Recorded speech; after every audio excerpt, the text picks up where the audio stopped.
میرا نام اینا ہے۔ میرا تعلق اسلام آباد سے ہے۔ میرے والد چند سال پہلے اس دنیا سے چلے گئے۔ اس وقت میں میٹرک میں تھی۔ میری والدہ مجھے لے کر نانا ابو کے گھر آ گئی۔ میرے نانا ابو نے میری نانی اماں کے انتقال کے بعد دوسری شادی کر لی تھی، جس میں سے 2 بچے ہوئے، خالہ زینیہ اور میرے ماموں فرید۔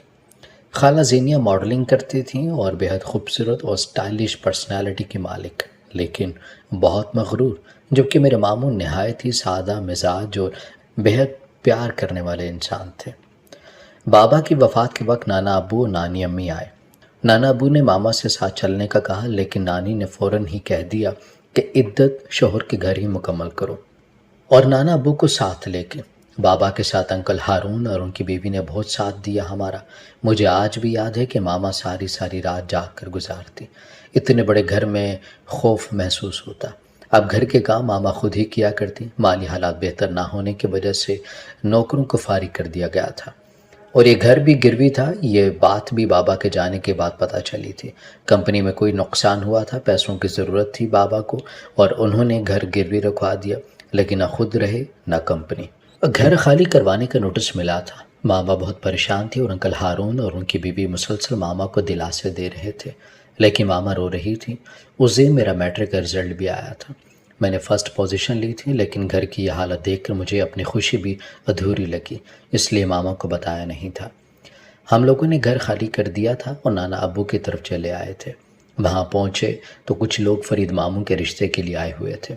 ہمیں دیکھ کے نانی نے فوراً ہی لا تعلقی ظاہر کی اور نوکر سے کہا کہ کمرے میں لے جاؤ ان کو۔ میرے ماموں آگے بڑھے ملنے کے لیے، انہیں بھی روک دیا اور نانا سے کہا کہ اپنے مہمان سنبھالیں جا کے۔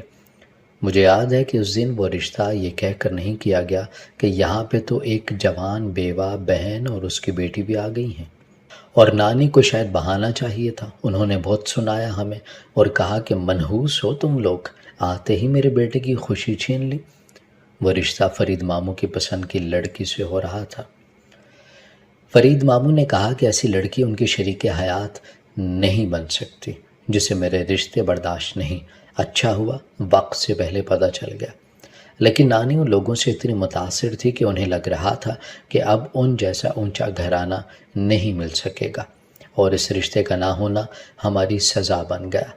نانی کوئی موقع ہاتھ سے جانے نہ دیتی ذلیل کرنے کا۔ ماما خاموش ہی رہتی۔ ایک دن ماما نے نانا سے کہا کہ انہیں دوسرے گھر میں رہنے کی اجازت دے دیں، یہاں میری سگی نانی رہتی تھی، لیکن نانا اور فرید ماموں نہیں مانے۔ خالہ زینیہ کو ایک ڈرامے کی آفر ہوئی تھی۔ نانا اور فرید ماموں نے انہیں منع کیا، لیکن وہ ناراض ہو کے گھر چھوڑنے کی دھمکی دینے لگی۔ نانی نے بھی سمجھایا، لیکن خالہ نہ مانی اور گھر چھوڑ کر جانے لگی۔ نانا نے آگے بڑھ کر سامان چھین لیا اور تھپڑ دے مارا، اور نانی سے کہا کہ یہ تربیت ہے تمہاری؟ زینیہ خالہ نے پاس پڑا شیشے کا جگ زمین پر دے مارا اور چیزیں اٹھا اٹھا کر پھینکنے لگی۔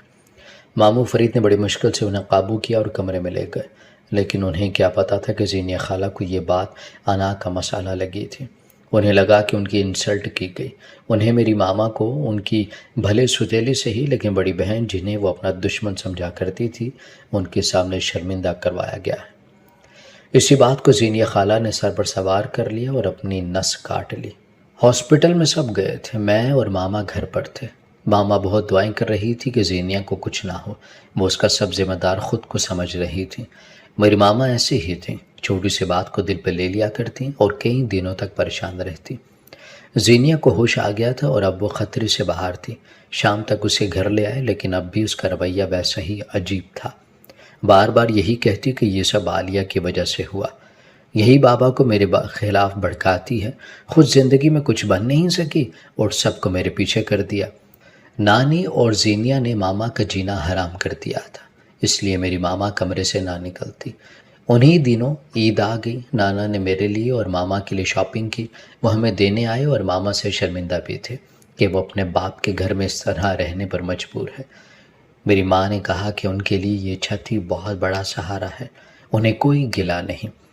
نانا ابا نے مجھے اور ماما کو کچھ پیسے بھی دیے تاکہ ہم اپنی مرضی سے جو چاہیں خرید لیں۔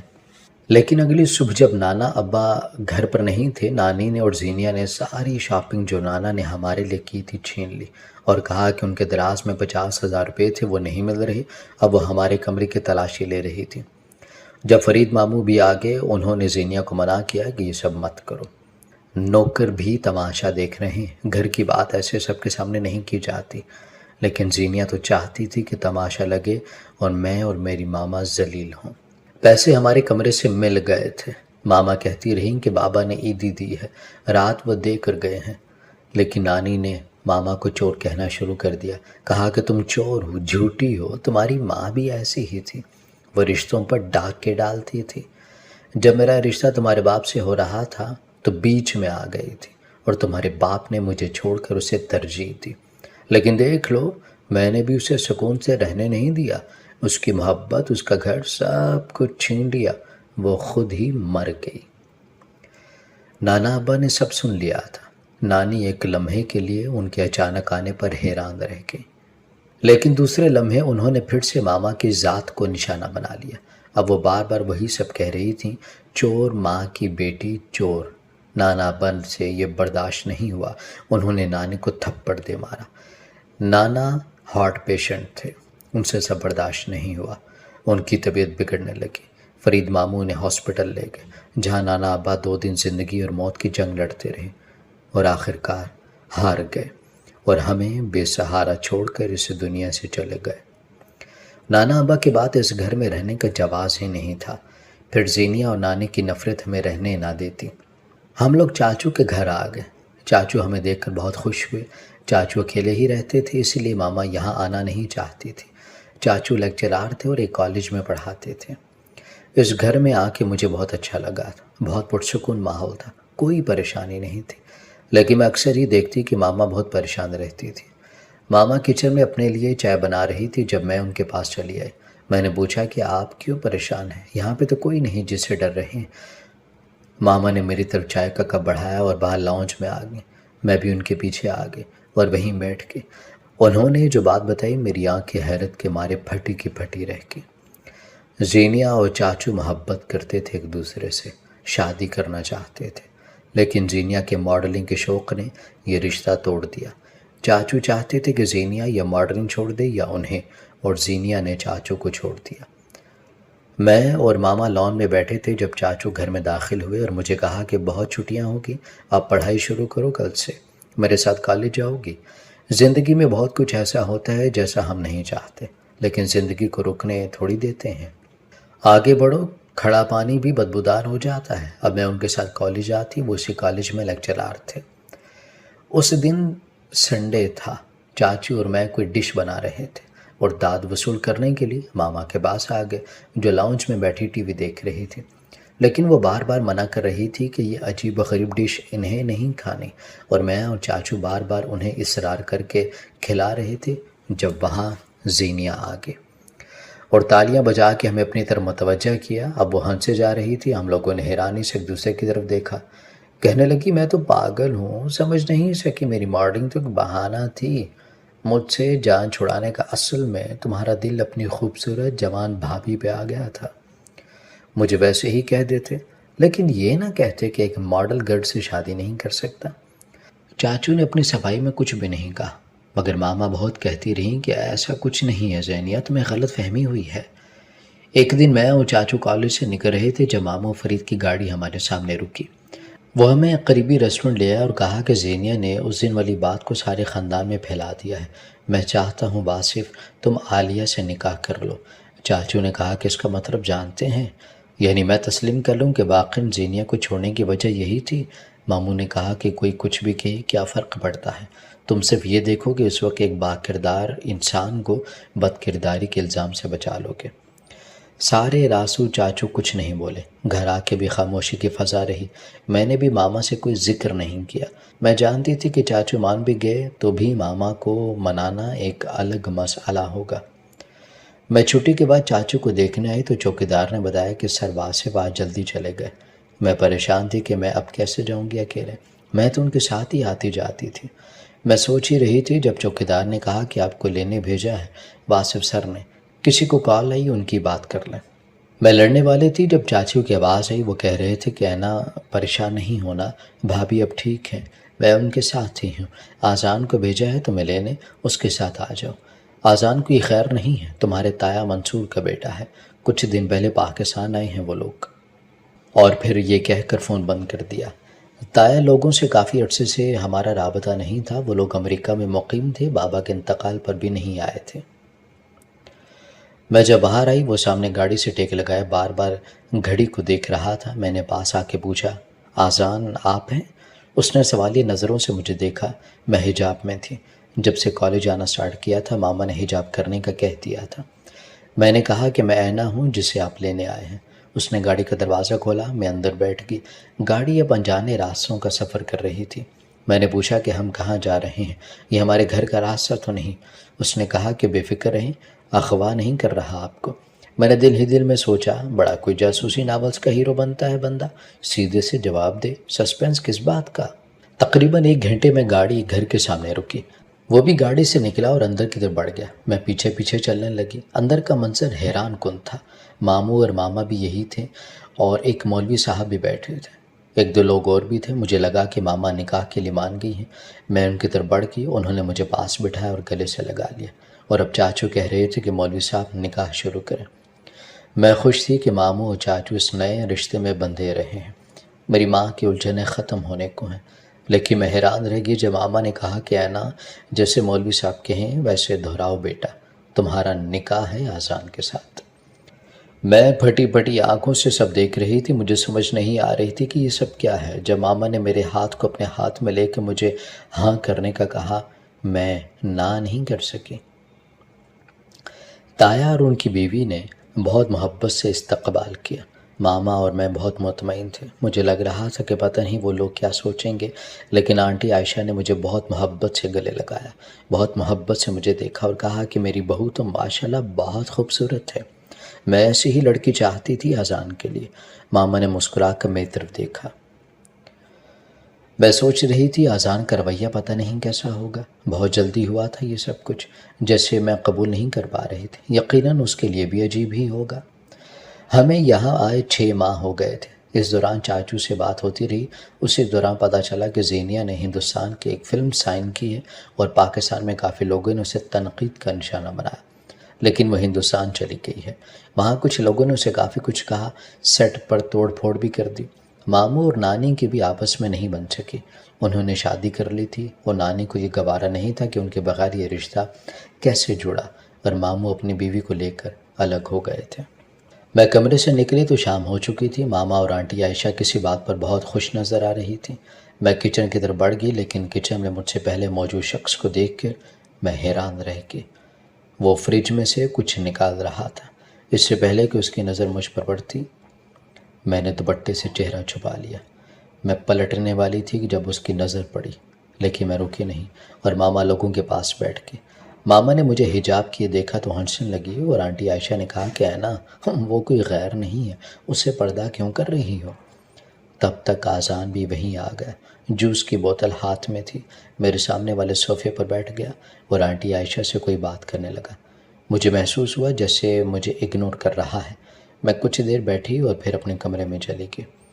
رات کو ماما مجھے کھانے پر بلانے آئی تو میں نے کہا کہ مجھے بھوک نہیں ہے۔ جب دوبارہ دروازے پر دستک ہوئی مجھے لگا کہ ماما ہے۔ میں نے کہا کہ ماما آپ سمجھتی کیوں نہیں ہے، وہاں وہ جن بھی ہوگا، مجھے اس کے سامنے نہیں آنا۔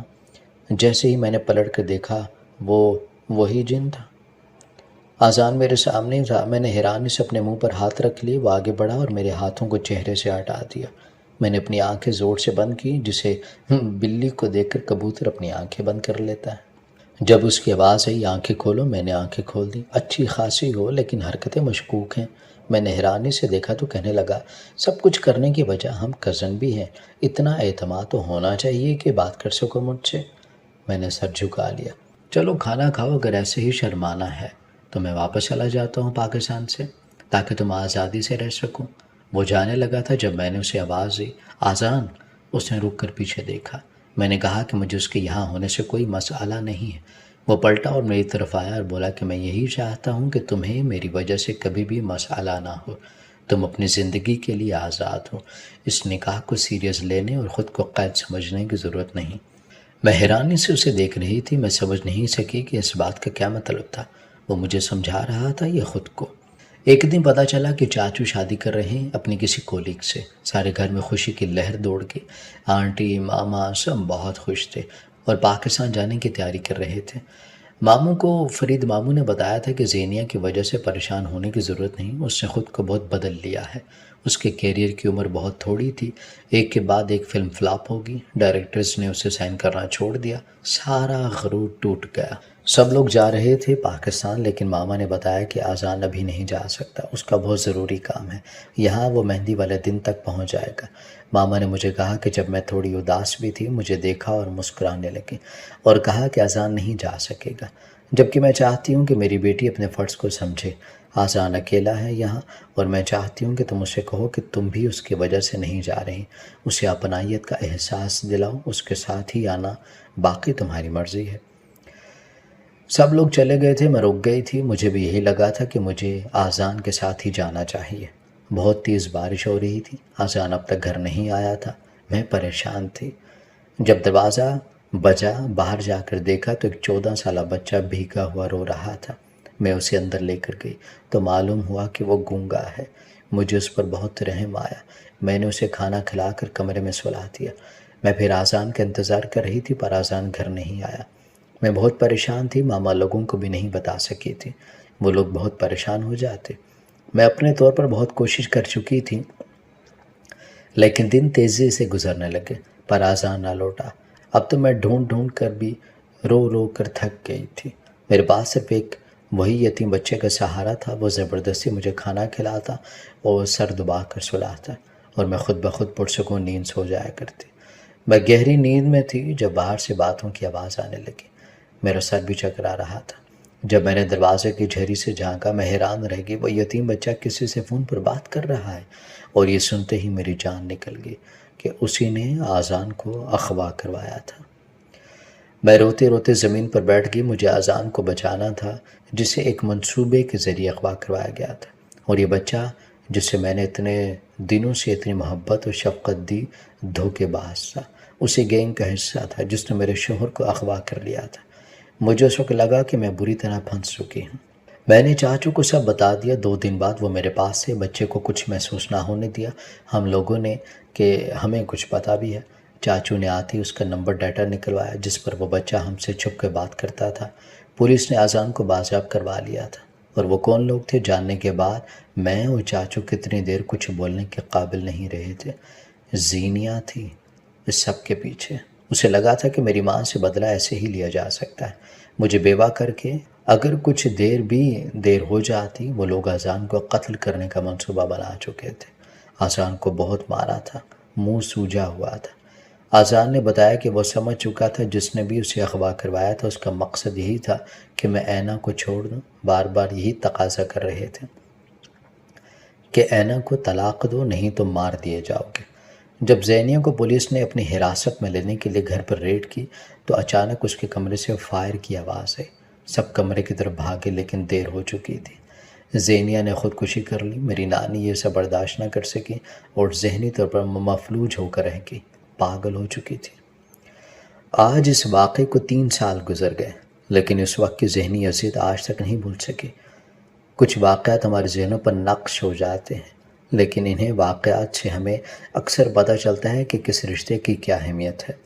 جب ان دنوں میں آذان کو ڈھونڈ رہی تھی، خود کو بے بس سمجھ رہی تھی، اور آذان سے وہ لوگ مجھے طلاق دینے کا کہہ رہے تھے، تب ہمیں احساس ہوا کہ محبت اتنی تو ہے، ہمارا رشتہ مضبوط ہے، ہم نہیں چھوڑ سکتے ایک دوسرے کو۔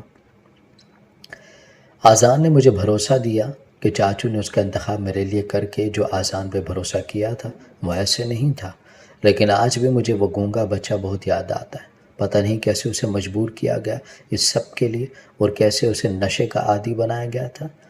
بعد میں اور آذان اسے ملنے ہاسپٹل گئے۔ 1-2 بار یہاں پہ ڈاکٹر اس کی مدد کرتے تھے نشہ چھوڑنے میں، لیکن ایک دفعہ جب ہم گئے تو پتہ چلا کہ وہ بھاگ گیا وہاں سے۔